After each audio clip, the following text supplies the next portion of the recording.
ओम नमो भगवते वासुदेवाय नमः। नमस्कार दोस्तों, मैं वैभव शर्मा आपका अपने YouTube चैनल प्रभु प्रसंग में एक बार फिर से स्वागत करता हूं। आज मैं प्रभु कृपा से आपको रुक्मी वध के बारे में बताना चाहूँगा। क्या आप जानते हैं रुक्मी कौन था और उसका वध किसने किया था? रुक्मी रुक्मणी जी का भाई था जो अपनी बहन की शादी शिशुपाल से करना चाहता था, किंतु हमारे श्री कृष्ण जी ने रुक्मणी जी के प्रेम की वजह से उनका हरण करके रुक्मणी जी से विवाह किया था, जिस कारण वह केशव से वैर भाव रखता था। कृष्ण जी ने अपने पौत्र अनिरुद्ध के लिए भी रुक्मी की पौत्री का वरण किया, परंतु रुक्मी ने भगवान कृष्ण से वैर के कारण दौहित्र को अपनी पौत्री देना स्वीकार कर लिया। इस प्रकार उसकी पौत्री के विवाह में सम्मिलित होने के लिए हमारे कृष्णचंद्र तथा साथ में बलभद्र यानी बलराम जी और अन्य यादवगण भी रुक्मी की राजधानी भोजकट नामक नगर में गए। जब प्रद्युम्न पुत्र महात्मा अनिरुद्ध का विवाह संस्कार हो चुका तो कलिंगराज आदि राजाओं ने रुक्मी से कहा, ये बलभद्र दूध कीड़ा जानते तो हैं नहीं, परंतु इन्हें उसका व्यसन बहुत है, तो हम इनको जुए से ही जीत लेते हैं। व्यसन मदिरा का, जुए का या अन्य किसी पदार्थ का हो, अंत में कष्ट ही देता है।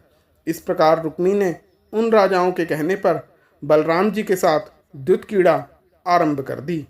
रुक्मी ने पहला दांव जीत लिया। दूसरे दांव में 10,000 निश का था, वह भी रुक्मी जीत गया।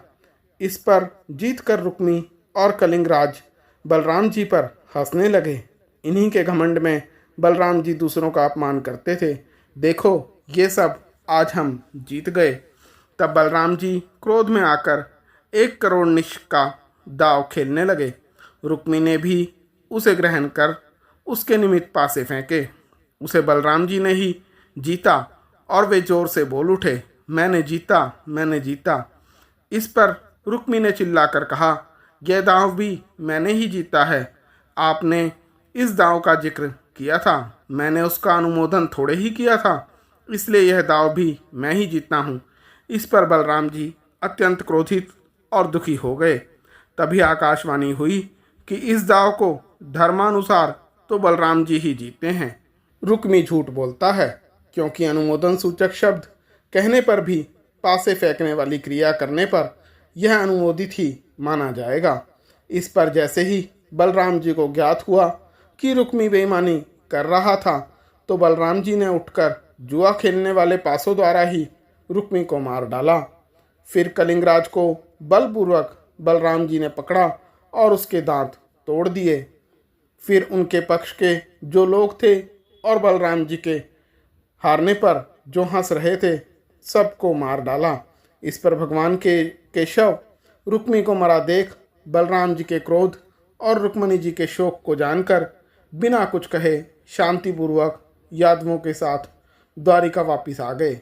आशा करता हूँ मेरे प्रभु का यह प्रसंग भी आपको अत्यंत पसंद आया होगा। इस प्रकार की जानकारियों के लिए मेरे चैनल प्रभु प्रसंग को लाइक, सब्सक्राइब व शेयर करें। जय श्री कृष्ण।